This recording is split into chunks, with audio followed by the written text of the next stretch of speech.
Camilla, I've been very patient with you, but I won't have you ruining this for us again. Your presence has always brought bad luck to this house. Bad luck? No, I actually was the one who... I can't take any chances. Do you not realise that when you were away, the house got more interested buyers? I won't let your history with this house destroy our chance of a sale. You need to stay away, Camilla. Now go, shoo! Okay, but don't come begging for me back once I'm gone. Hi, I'm Camilla, married to my husband, Miguel. We live under the roof of his mother's house. Honestly, I can't complain about it. Living in our house felt like occupying a time capsule. An old soul that had been meticulously cared for, frozen in its prime. Camilla, you're outside staring at our house again.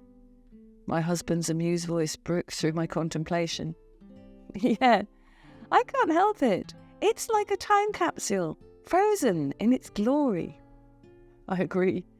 It's amazing how it manages to still look so fresh despite its age. Right. Very well maintained indeed. He chuckled and rustled my hair. You and your obsession with all things vintage. Well, I can't deny that living here has its charm. And indeed it did. A home that bore witness to our joys and sorrows, to the growth of our family. But as time marched forward, it became apparent that this house, as cherished as it was, could no longer accommodate what we envisioned for the future. Miguel and I were finally ready to try for a baby and expand our family. We decided that it was time for us to move out. After all, we needed all the space we could get to fulfill our dreams. We've outgrown this place. His voice was tinged with nostalgia, while I nodded in agreement. Sadly, it's time to move on, for all of us. So, we made the difficult decision to sell, setting our sights on a future of possibilities.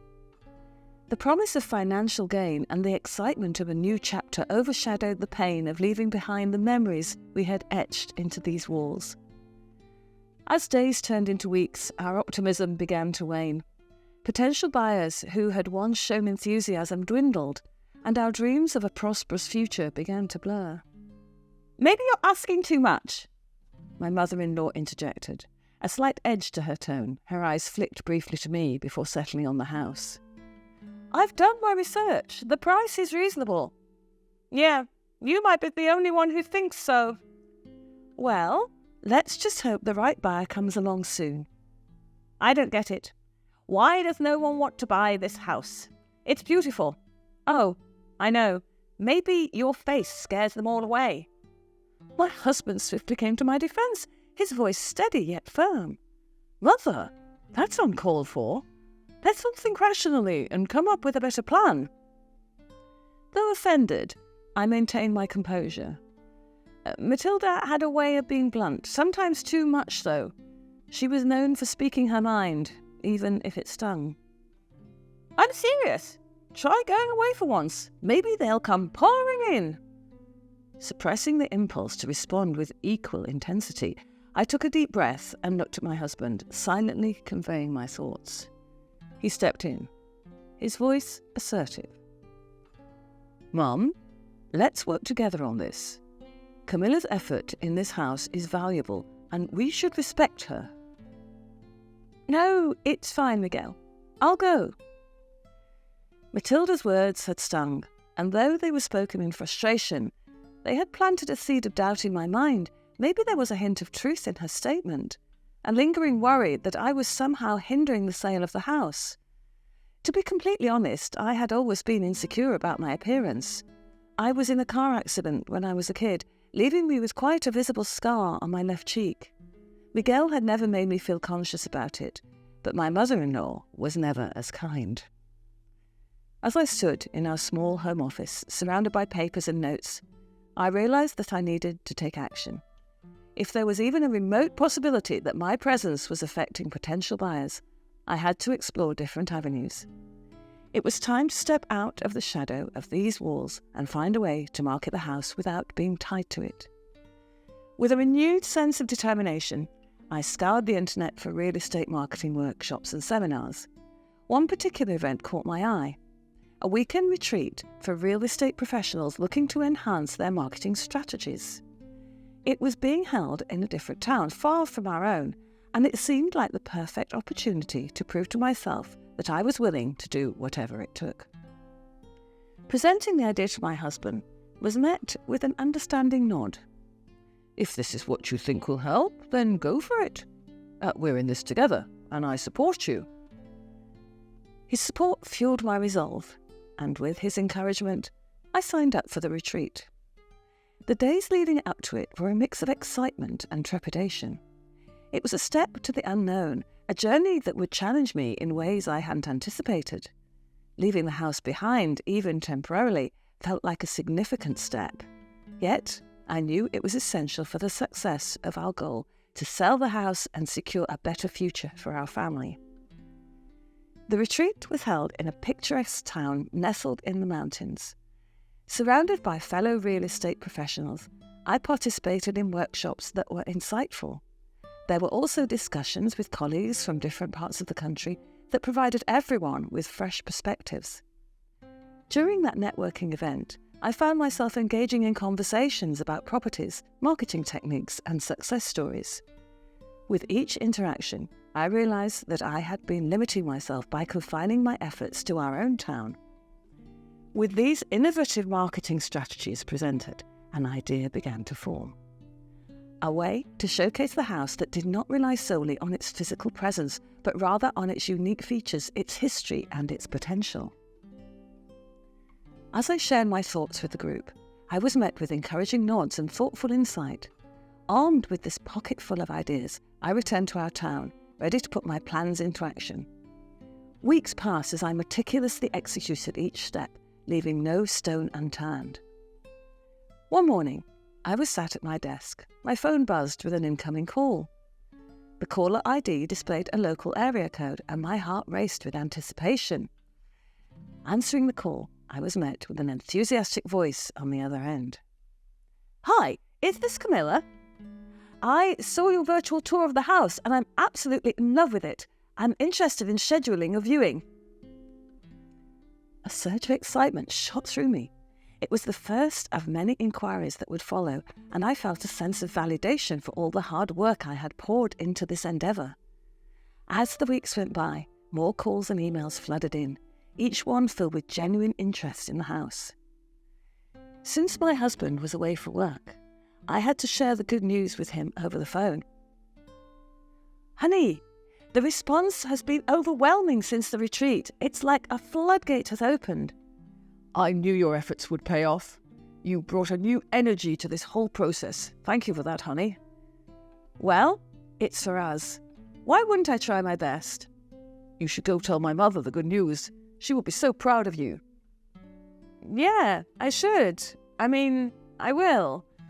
But you know how your mother can be about me and the house." "She was just stressed at that time. I'm sure she'll be more than thrilled to hear about the success you brought.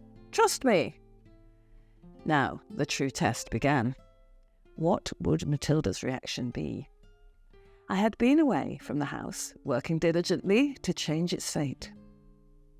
With Miguel's words ringing in my ears, I knew it was time to reveal the fruits of my labour, so I mustered the courage to face her. As I drove to the house, my palms grew clammy. The scenario that played out in my mind ranged from Matilda's delighted acceptance to her outraged dismissal. Upon reaching the door, I hesitated. What if she didn't want to hear it? What if the past would always cloud her judgment? Pushing aside those doubts, I knocked gently, the sound echoing in the silence. "My peaceful days are over. You're here again. What do you want, Camilla?" "Sorry, I'm just here to share some news." "News? I'm not interested in more of your ideas. You should go before any potential clients see you." No, Matilda. This is different. I think you would want to hear this." "Can you not waste any more of my time?" "It's about the house. There's an interested buyer and they're scheduled to visit next week." An interested buyer? Oh, that's fantastic news. I might finally be able to sell this place. A smile tugged at the corners of her lips, and I prepared to share the full story of how I had orchestrated this fortunate turn of events. But before I could, Matilda's expression shifted once more, her eyes narrowing. Camilla, I've been very patient with you, but I won't have you ruining this for us. Your presence has always brought bad luck to this house. My heart sank, the words hitting harder than I had anticipated. Bad luck? No, I actually was the one who... I can't take any chances. Do you not realise that when you were away, the house got more interested buyers? I won't let your history with this house destroy our chance at a sale. The weight of her words hung heavily in the air as she stepped back and gathered some of the belongings that I had left behind during the retreat.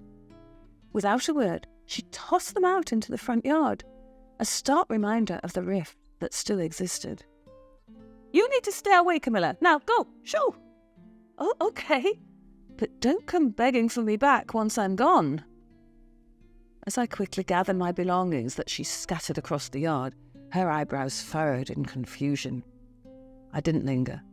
I walked away, not defeated but confident.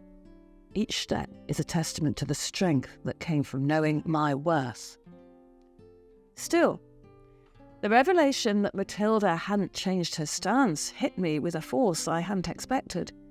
It was a bittersweet realization. My efforts had borne fruit, but I was denied the opportunity to share in the joy. Matilda's actions spoke of her desperation to sell the house.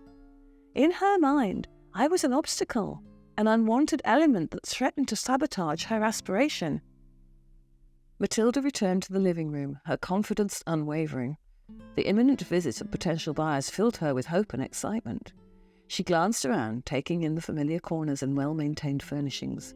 A sense of pride swelled within her as she envisioned the buyers being enchanted by her house's elegance and history. Over the week, she tried to maintain the house with its utmost quality. Her first task was to straighten the curtains. As she reached for the fabric, she felt a sudden dampness underneath her fingers. Glancing up, she realized the ceiling was marred by a water stain. Matilda looked upwards, her eyes widening as she noticed a steady drip. Water was seeping through the ceiling, forming a puddle on the floor. She rushed to grab a bucket, placing it beneath the leak. She hurried to the kitchen to fetch towels, only to be met with another unpleasant surprise. Water was gushing from a pipe beneath the sink, forming a small puddle on the floor. As she moved through her house, her attempts to salvage the appearance of the house were met with further disappointments. The once sturdy front door emitted an irritating squeak with every movement. Rats, apparently boldened by the change in circumstances, darted across the floors. The facade of perfection was crumbling, mirroring her own unease. Matilda could scarcely believe the rapid decay. That was when she dialed Miguel's number, desperation evident in her voice as he answered. Miguel, thank goodness you picked up. Everything's falling apart in the house. The ceiling is leaking, the pipes are bursting, and there are rats everywhere. Miguel's voice on the other end was calm but uncertain. Oh no, I'm sorry to hear that, Mum. I'm not sure how to fix those things, but that's fine. Camilla's probably seconds away from visiting the house. She'll take care of everything. She's always been good at handling these kind of situations, you know. Camilla? Oh, I forgot to mention. I kicked Camilla out. She's no good for the sale, so she's not here anymore. Besides, I doubt she'll contribute anything valuable here anyway. It's you who I need, son. Mum, you did what? That's a huge mistake.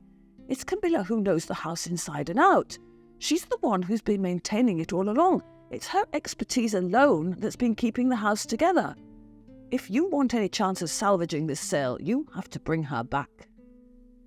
With those words, Matilda hung up the phone, a sense of urgency propelling her into action. She dialed my number repeatedly, each call going unanswered. As she paced the house, she left desperate voicemails, pleading for me to pick up.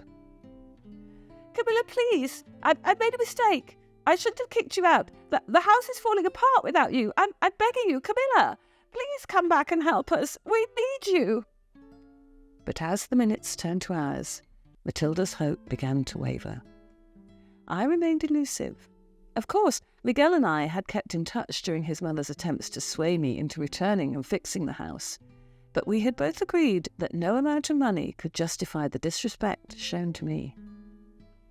Then, the day of the scheduled viewing had arrived, casting a pall of anxiety over Matilda. She had spent the hours leading up to the appointment in a frenzied attempt to salvage the deteriorating house.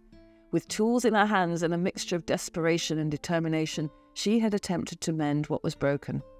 But despite her efforts, the state of the house remained a reflection of her neglect. As the potential owner's car pulled up to the driveway, Matilda's heart raced in her chest. With a forced smile, Matilda greeted the couple at the door, her voice striving to convey an air of confidence.